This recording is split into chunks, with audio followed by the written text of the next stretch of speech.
এই হচ্ছে বিধি। যতক্ষণ পর্যন্ত বিষ্ণুকে উৎসর্গ করা না হচ্ছে, বিষ্ণু প্রসাদ না হচ্ছে, ততক্ষণ পর্যন্ত এটা কোনো কাজেই আসবে না। হরে কৃষ্ণ।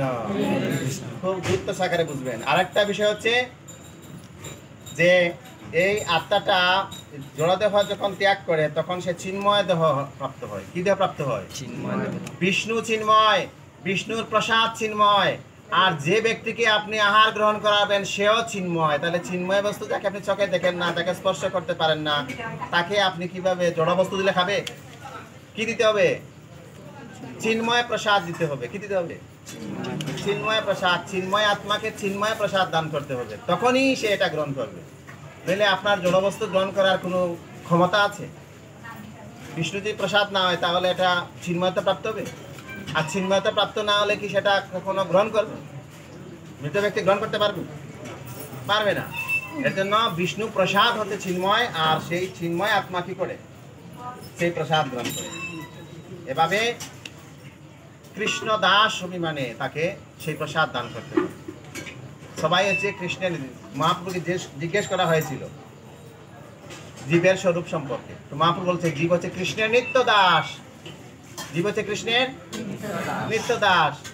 এই জন্য চিন্ময় স্বরূপে তাকে চিন্তা করে, চিন্ময় দাস হিসাবে চিন্তা করে ভগবানের প্রসাদ নিবেদন করা হয়। এই যে ষোড়শ দান করা হয়, একটা একটা করে ভগবান বিষ্ণুকে দান করা হয়, তারপর মাধ্যম ব্রাহ্মণকে দান করা হয়, ব্রাহ্মণের মাধ্যমে সেটা সেই মৃত ব্যক্তির উদ্দেশ্যে দান করা হয়। পিণ্ডদানগুলো ঠিক প্রসাদ নিবেদন করার মাধ্যমে। আজকেও যে অনুষ্ঠানটা হয়েছে, ভগবানকে ভোগ দেওয়া হয়েছে, সেই প্রসাদ দিয়ে আজকে কী করা হয়েছে?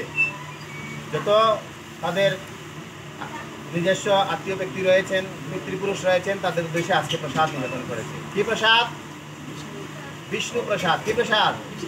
বিষ্ণু প্রসাদ। এটা হচ্ছে বিধি। এইভাবে বিধি মাধ্যমে সেই অনুষ্ঠান সম্পাদন করতে হয়। তো বিষ্ণুকে পূজা করার মাধ্যমে সেই পিতৃপুরুষের উদ্দেশ্যে জল এবং হবি উৎসর্গ করতে হয়। এটা হচ্ছে বিধি।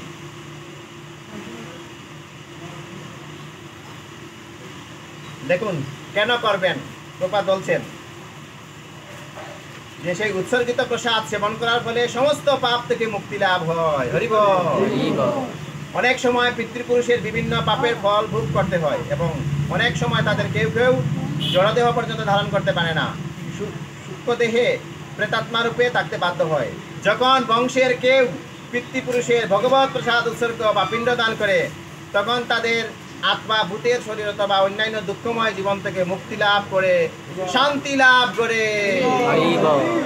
চিন্তা করেছেন? প্রসাদ যদি না হয় তাহলে কি শান্তি লাভ করাইতে পারবেন?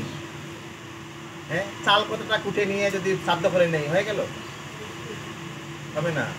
এটা রান্না করে প্রসাদ করে তারপর এটা পিণ্ড দান করতে হবে। এটা হচ্ছে বিধি। পিতৃপুরুষের আত্মার সদ্গতির জন্য এই পিণ্ডদান করাটা বংশ অনুক্রমিক রীতি।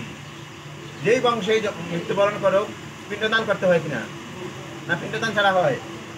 সবারই পিণ্ডদান করতে হয়। এটা বংশ অনুক্রমিক রীতি। যারা ভগবত ভক্তিতে যুক্ত নয় তাদের এই ধরনের আচার অনুষ্ঠান অবশ্যই করা প্রয়োজন। কিন্তু যারা ভগবত ভক্তির মার্গে উত্তীর্ণ হয়েছেন তাদের